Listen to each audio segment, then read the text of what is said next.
or used to live in Reston? Okay, who does not? Now, is this anyone's first visit to Lake Ann?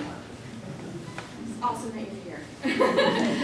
Okay, cool. Let's see here. Do we have any hobbyist or professional photographers here? Or former professional? Okay, we've got a good variety. All right, anyone here in the wrong place looking for photographers? Okay. All right, so we'll start. All right, okay, so anyway, I'm going to talk today about Reston and why it's such a special place to take pictures. If you don't know me, you may have seen me just wandering around town taking pictures of everything. The places, the people, the events, because I do it all the time. But what you might not know about me is I never did that anywhere else that I lived.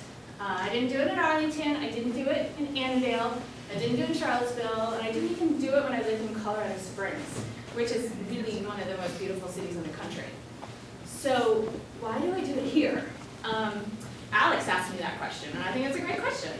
And I mean, we're going to talk about that tonight, but maybe because in those other places I didn't do it because maybe the stories weren't stories I wanted to tell as much, or maybe I liked the stories of the place, but maybe not the setting, the scenery, or maybe I just didn't feel connected enough to the community.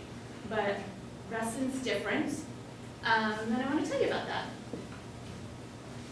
So here's what's going to happen. First I'm going to tell you a little bit about me, who I am, why you're listening to me. And then I'm going to tell you 2 main reasons I love to take pictures of Reston. First, because of the way it looks, and second of all, because of the lifestyle here. And you're going to find that they're not separate, that what makes a really great photo is the combination of the two. But I'm going to break them all down individually. And then I will take your questions. But if you have any questions about particular photos along the way, let me know. Just call out. This is nothing formal, and I'd love to hear what you have to say.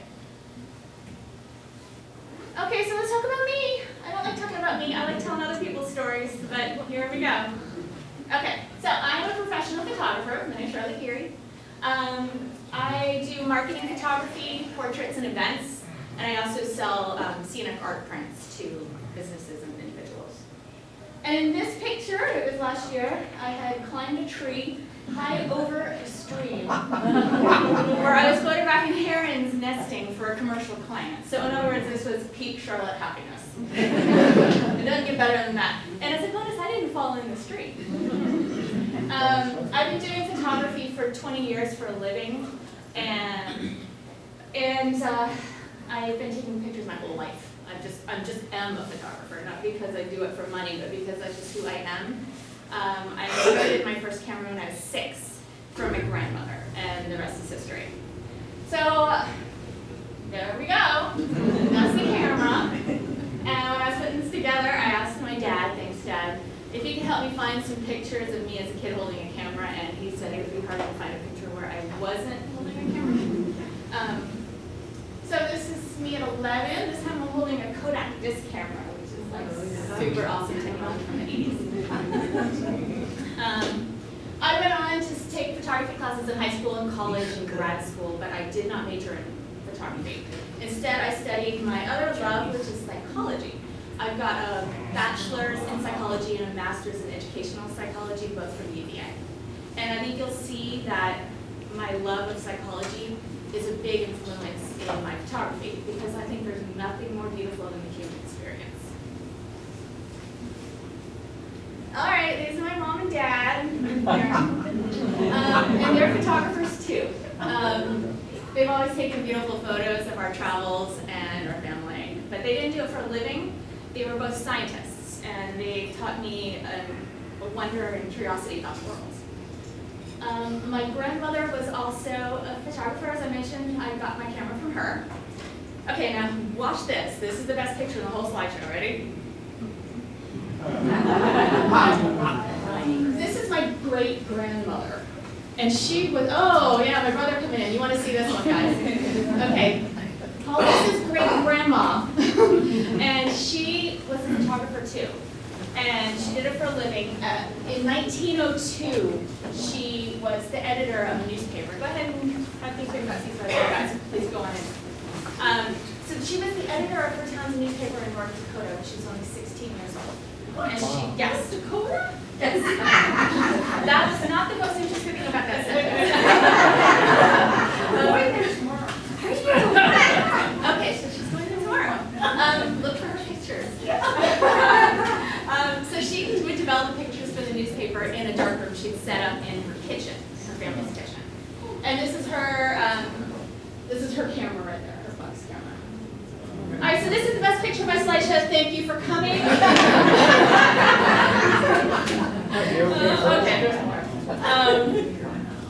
All right, so I'm part of a long line of photographers, and I've always been surrounded by cameras.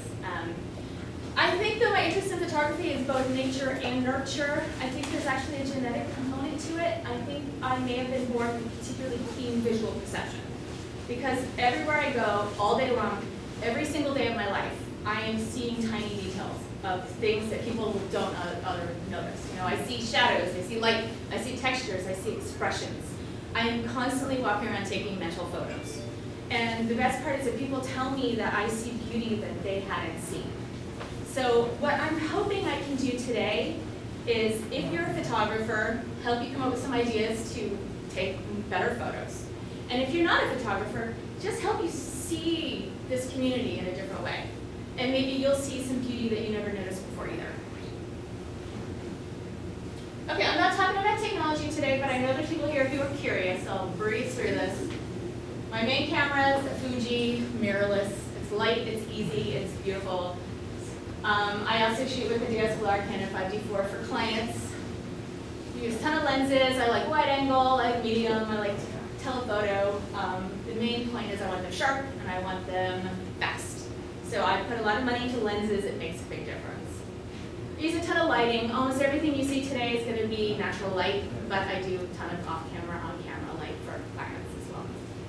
And then the bottom of my list is my phone. I use it only if I don't have anything else. I really have a strong preference for the image quality of a DSLR or a mirrorless camera. But if you only shoot with a phone, that's totally cool, and everything I talk about today you can do with a phone too. All right, and then if you really want the geeky stuff, I use photomechanic Lightroom and Photoshop. Okay, enough of that. Let's talk about the other important detail about me is that I'm a Reston resident, and I live here at Lake Ann, right at Lake Ann Plaza. My husband Mike and I moved here 9 years ago when our son was 5 days old, because we like to do things the hard way. And here came Katie a couple years later, and although neither of us are from Reston originally, we are raising two Reston natives. Mike is from England originally, and I'm from Northern Virginia. Originally, I grew up in Annandale. Went to Annandale High School and UVA. Before we moved to Reston, we lived in Colorado Springs, which was a fantastic place to take pictures. Because right in the middle of the town, I could go to a place like this and take a picture like that. Wow. All the time. And we love the outdoors, and so Colorado was just a wonderful place to live. But it still didn't quite feel like home. We missed the social connection we had in Northern Virginia. We used to live in Arlington. And we missed the walkable communities there. And it was a very car-dependent place, Colorado Springs. So finally we decided we'd go back to Northern Virginia and we'd raise our family near my family. And we knew exactly what kind of neighborhood we wanted to live in. We wanted it to have the natural scenery and beauty of Colorado. And we wanted it to have the walkable, cool, social lifestyle of Clarendon. So that place didn't exist, okay? Or we thought. So we found Lake Ann. And Lake Ann just was unlike anything we'd ever seen before. It was a total gem. Wow.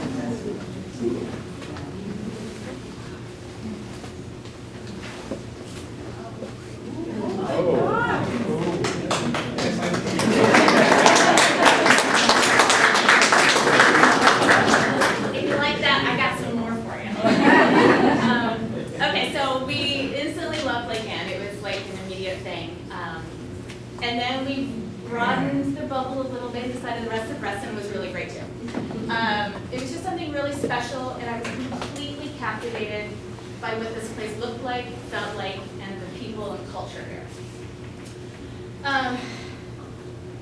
Okay, so this is my favorite photo of me, or one of them.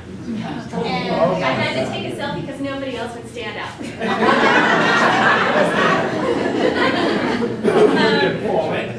No, it was several feet deep, and I don't normally go out there, but the 2018, if you guys remember that year, that was really thick ice. And so, what I love about this picture is that it's layered with so many things that I love about Reston. It's got unusual architecture. It's got unusual urban planning and design. It's got nature, and I'm standing on this water and science and miracle of world right here. It's got city lights that shows an active social community. And it's also kind of weird, you know? It's kind of interesting. And doesn't all of that just sum up Reston so well? So I have been walking around taking pictures ever since. And what I want to show you today is each of these layers that make a photo like this so interesting is what we're surrounded with every single day here in Reston. So like I said, there's two main things that I love is that it's visually appealing, not necessarily beautiful in the grandeur of Colorado, but it's really interesting. And then the lifestyle, the people, the culture.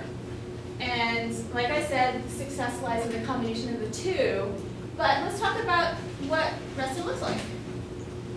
Okay, so one of the first things people notice when they get to Lake Ann is the architecture. Lake Ann Plaza, which was the original heart of Reston, was designed in the 1960s by Conklin and Reston. And it is a brutalist architecture style. So it has stark geometric lines, and exposed concrete, and block-shaped buildings. And brutalism is not for everybody. I mean, some people flat out don't like it. And it was a really bold choice in rural Virginia in the 1960s. And whether you love it or hate it, it's interesting. And that's a common theme for tonight, because sometimes in photography, interesting is more important than pretty. So for me, with brutalism, I love it, and I hate it, and I love it, and it kind of depends on how the light looks, and I don't know. But it's really cool to photograph, because it's just different from other places, and it creates this backdrop of so many of the photos you're going to see today. I like the contrasting tones of dark, medium, and light. I like the symmetry and the asymmetry. Now, if this picture had been taken in a different kind of community, and every one of those houses was a neo-colonial single-family home, it still would be a cool picture to look at. We'd still have the reflection, we'd still have the city lights and the water. But the fact that this is just different from that, and it's unexpected, is what makes it really cool. We've got mixed use. We've got houses and businesses. We've got a church. We've got architecture that you may not have seen before. And it just makes for a really cool setting, visually. So if you carry on further down the lake, we also have great architecture in Waterview Cluster. And this is an old photo by Arvil Daniels. And I forgot to mention that I'm going to be including old photos from Reston Museum's archive. And wherever I can, I include a photo credit. So this is just to help you help demonstrate how photographers over the years have been captivated by the same kind of constant themes.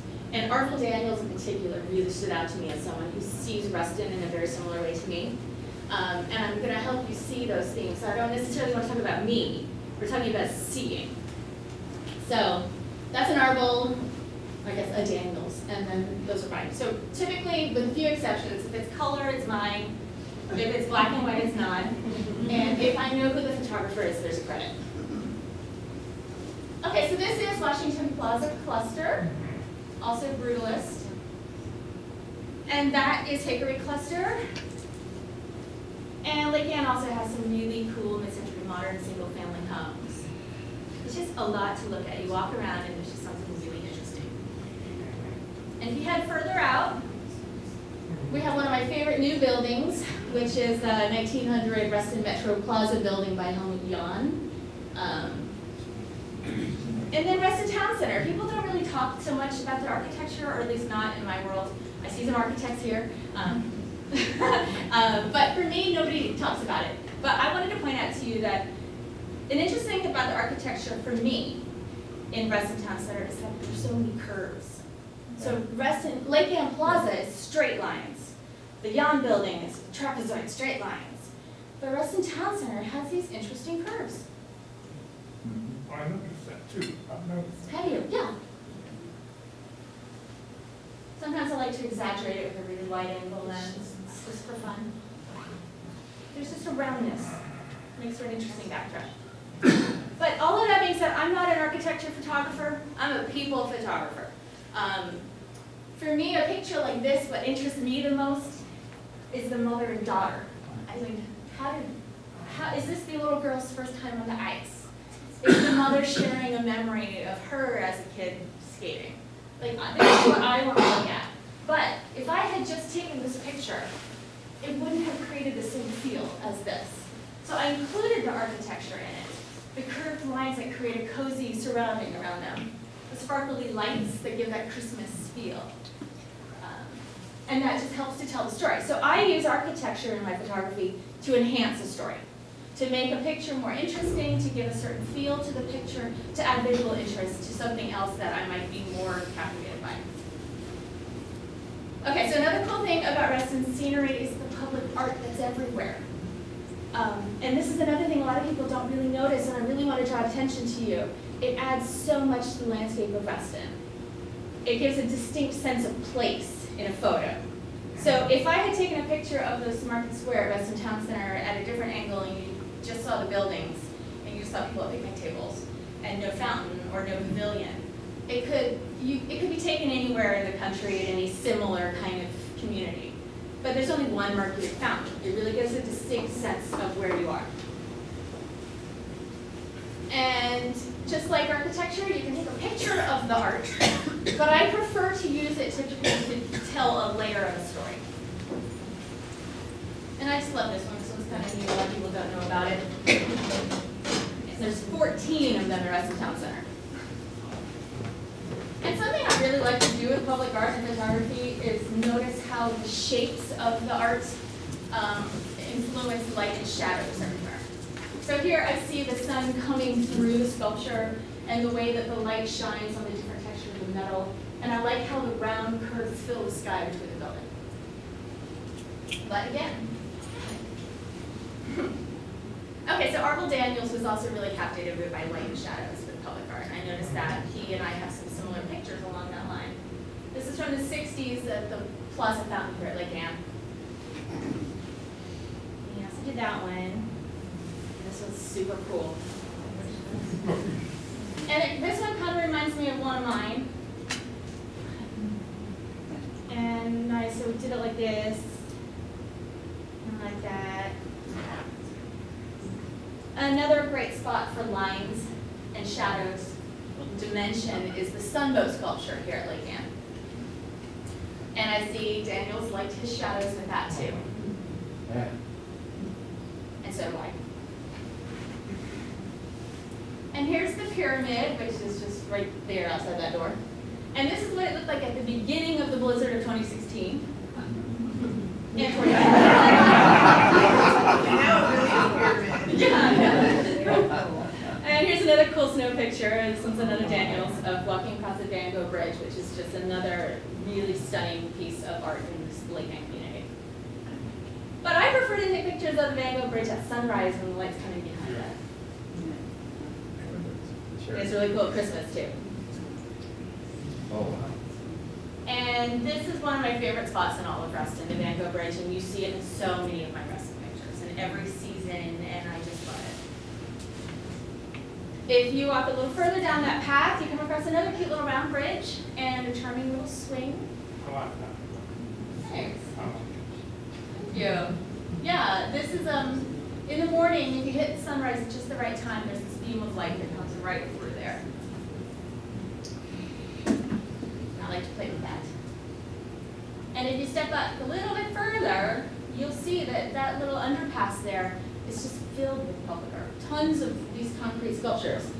A lot of people don't know they're there, but look at how interesting that is. Also, at a certain time in the afternoon, a beam of light comes right through that tunnel. But concrete is not what I love most about Reston. Let me show you, this is what makes me happy. So one of my favorite parts about Reston as a planned community were the inclusion of lakes. All of that fascinating architecture and public art that we just talked about sits among these amazing water features. And there are 4 residential lakes in Reston where people live right at the water, like Lake Anne, and across the street we've got Lake Newport, and in South Reston we've got Lake Thoreau and Lake Audubon. Wow. And there's a 5th lake, Lake Fairfax, which is not a residential lake, it's a park, but it also adds a lot to the experience of living here. Yep. So, as a photographer, there's so much you can do with a lake. I mean, I can't even tell you all of the variations of lake pictures I've taken, but I'll just point out a couple interesting ideas. I love to sit in one spot at a lake and just watch the lake change.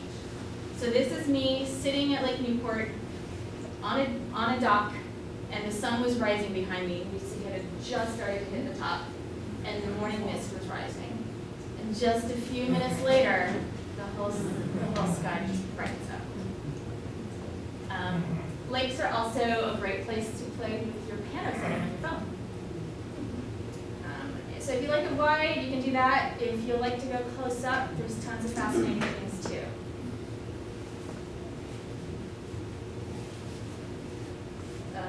This is funny. When I was taking this one, I really wanted to get this reflection, but the leaves were blocking it, so I had to get really low. So I was actually hanging over the edge of the dock, setting my camera on top of the water, and a guy came by and scolded me saying, "You shouldn't do that, you'll ruin your camera."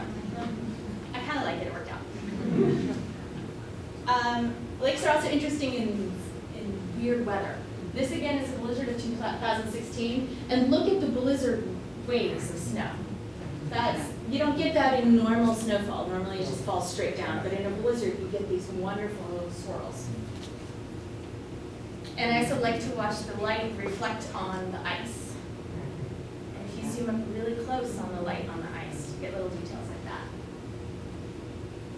And then when it warms up, the shadows and reflections are really cool. And if you're so lucky, when it warms up, you get incredible clouds of mist rising. Wow. And mist, I love, there's so much to do with mist, and that's another topic, but one of the things I like to do with it is use it to diffuse the sunlight coming in. If you're looking right at the camera, the mist just creates this wonderful glow. And if you look in the same direction, the same lake, when the sun is about to set behind you, you get this moment where the lights just glow like that on the trees. Okay, so trees, let's talk about them. That is one of the other amazing natural features of Reston that's different from other communities. So we have mature trees. In other communities, it's very common in a new development to cut down all the trees and replace them with one little twiggy tree in the front of each house with a perfect little round of mulch in front of it. And it's a very tidy look, it's very easy to manage for development, it's just not that interesting visually. In Reston, we've got organic growth, we've got trees of all these different heights. It's a little messy, it's a little lush, and it's so interesting. It is especially beautiful in fall. And when you have trees on a lake, you get twice as much fall color. Like that. Several years ago, the Golf Course Island Cluster Association had to remove a dead tree in front of, almost in the catty corner to my house. And I didn't say anything, but I was not happy about that. Oh no, you liked having it there. Yes, I love it there. Get kind of emotionally attached to trees. So one thing I like to do, I should do some of the wide angle tree ones. If I want to photograph foliage, sometimes I also just want to focus on a few leaves. And I like to create a focal point. So since all the leaves are the same color here, I chose to isolate one patch with some space around it. Or maybe I'll create a focal point with leaves that are a different color from the rest. Or wait for a drop of water to fall. So, of all the trees in Reston, my favorites are the weeping cherry blossoms outside their house, and right at the Bango Bridge again. And they bloom every year early in the spring, usually late March, but it's different every year.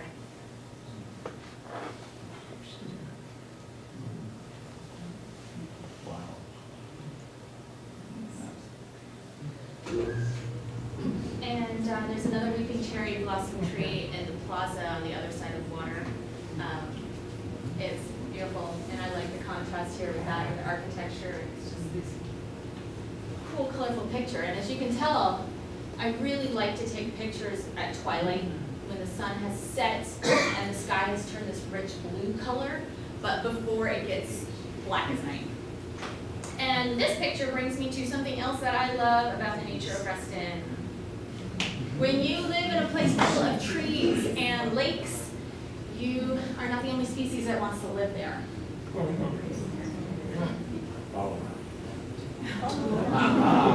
you're not the only one that stops to smell the flowers.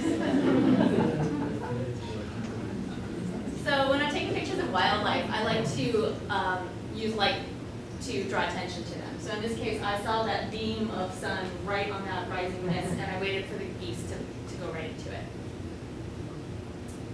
And I saw this patch of shadow and light diagonal, and I waited for the fish to swim in it. And I call this my yin-yang fish. And I got this butterfly in front of a patch of light behind it, reflecting on the water, just to draw attention to it as a leading line. And I loved how these turtles were backlit. So when you're taking pictures of wildlife or people, you gotta get the eyeballs in focus. Even if you blur out everything else, you want the eyes in focus.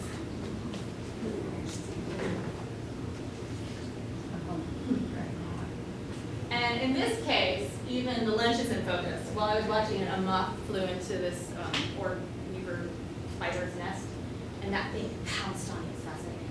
I'm squeamish though, so let's go on. Okay, so my favorite wildlife to photograph are the goose families. And not everybody loves them, but I think they're so beautiful. So beautiful. I did not know until we moved to Reston that geese mate for life. I learned that just by looking out the window.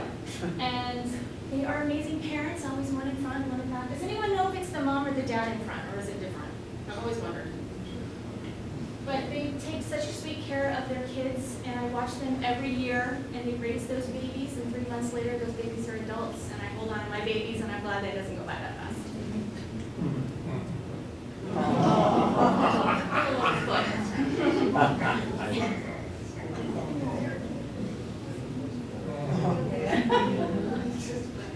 I've seen the police stop traffic Good. on Northern Drive before. I saw that once by Paris Deer.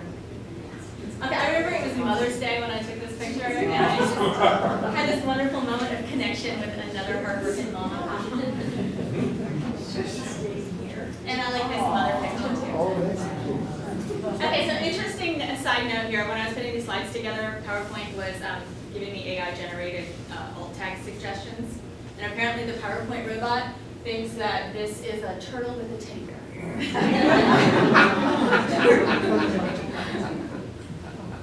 All right, so we've looked at all these pictures of these idyllic scenes, these fantastic, rich, layered scenes of nature and scenery. But what major part of city life have not been in any of these pictures? People. People. Okay, that's good. We're talking about people later. I'm thinking about something non-human or Cars. something about cars. That's what I'm talking about.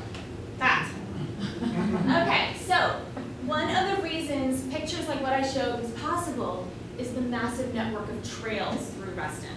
There are 55 miles of paved trails in Reston.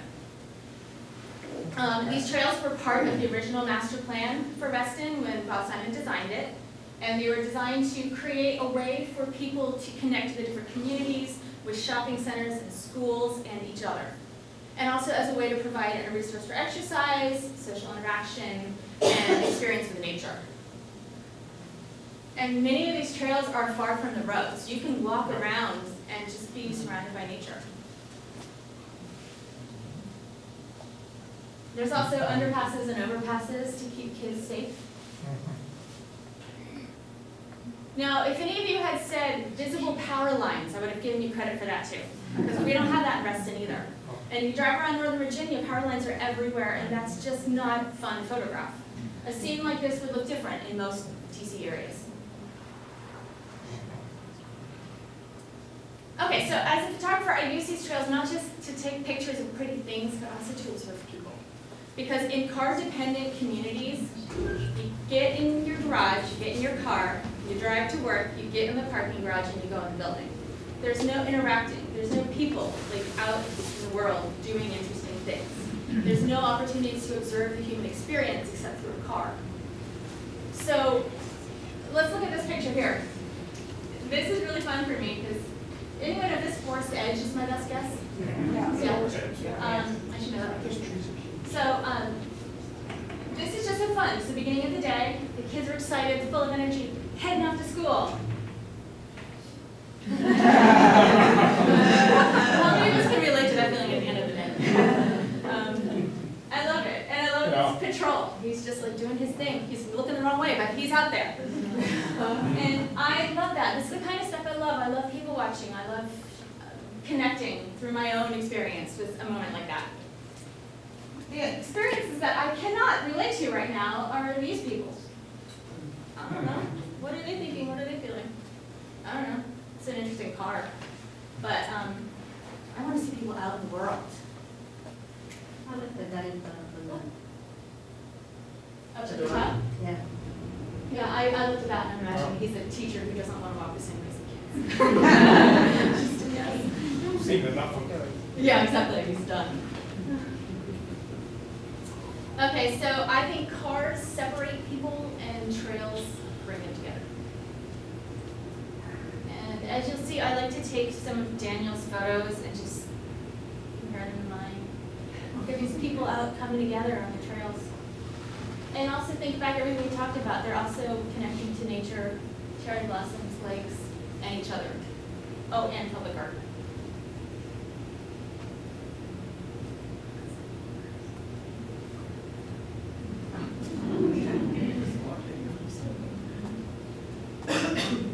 I also like taking pictures of just the trails. I mean, they're really interesting. They've got cool leading lines that give you this sense of adventure and mystery of what lies ahead. And I really like the twisty ones. Hey, Carrie. This is the same trail, different seasons, and I just really like seeing people out enjoying it. Okay, so now I'm going to tell you the story of how the trail system led to the creation of one of my personal favorite photos. This isn't it, this is part of the background story. Those of you who are not familiar with Reston, this is Robert E. Simon. He is the founder, urban planner, and namesake for Reston, R-E-S town. This is him in 2012, the lively age of 98. And he was the person who was the mind behind this vision of a network of trails, of plazas, of nature and businesses, and live, work, play, and defying housing zones and recreating something new, creating new zones for a new way of living. And I just loved the way that he was 98 and he was still out living in this community that he had visualized, like it had come to life, and he was still out there. So back in this time, this is 2012, I would look out my window every day and watch him walk. I didn't know him, I didn't tell him, Cheryl, I hope this isn't creepy, but I just admired it so much. And he'd be out there taking a walk every morning, no matter what the weather was. I remember one day it was 26 degrees and wet, and I'm like, yeah, I don't have to exercise today, and who's out there walking? So I got up and I did it. I mean, the next day was a little bit warmer. But I told Rob that he was my fitness inspiration. At 98, he was my fitness inspiration. But more than that, he also was just an inspiration of someone who felt like if there's a kind of life you want to live, you go out and you make it happen. And that was what this represents to me. So this is the photo. I decided I was going to take a picture that summed all that up for me personally. And this is it. So it was St. Patrick's day and the blossoms were blooming early. And I loaded up my 1-year-old toddler and put him in our boat at sunrise. And I hoped that Bob would walk across the bridge. And like I said, I didn't know him, I didn't want to arrange it, and it was kind of weird. I just hoped he would. This was just for me. And right on cue, he crossed the bridge just as a stream of light came across from the morning sunrise. And to me, this picture means so much about not only did he create a community he lived in, he made healthy choices to make sure he could live a long life in it. And he made the choice every day to go out in the world and live in it. So my S didn't translate well there, but let's talk about plazas. That was one of Bob Simon's main ingenious ideas, in my opinion, was that a community would be centered around a plaza, a place where people could do those things that he's doing, get out in the world and live it. It was removed from cars, the parking lots over there, cool stuff happens over there.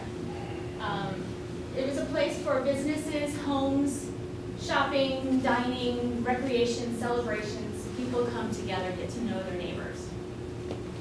Lake Ann Plaza was the first neighborhood built in Reston, the homes around it, and it was the heart and soul of Reston, and in my opinion, it still is.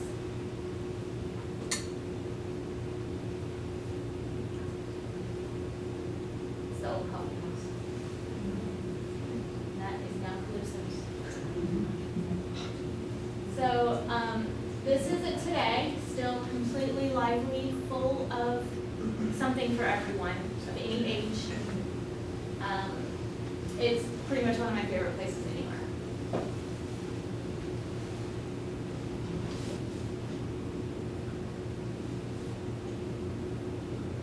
And now, we don't really think about them as plazas. The Reston Town Center has plazas too, and they really do bring people together.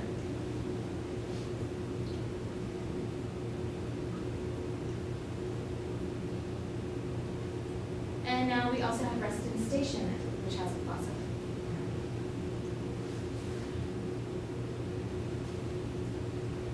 Okay, sorry about my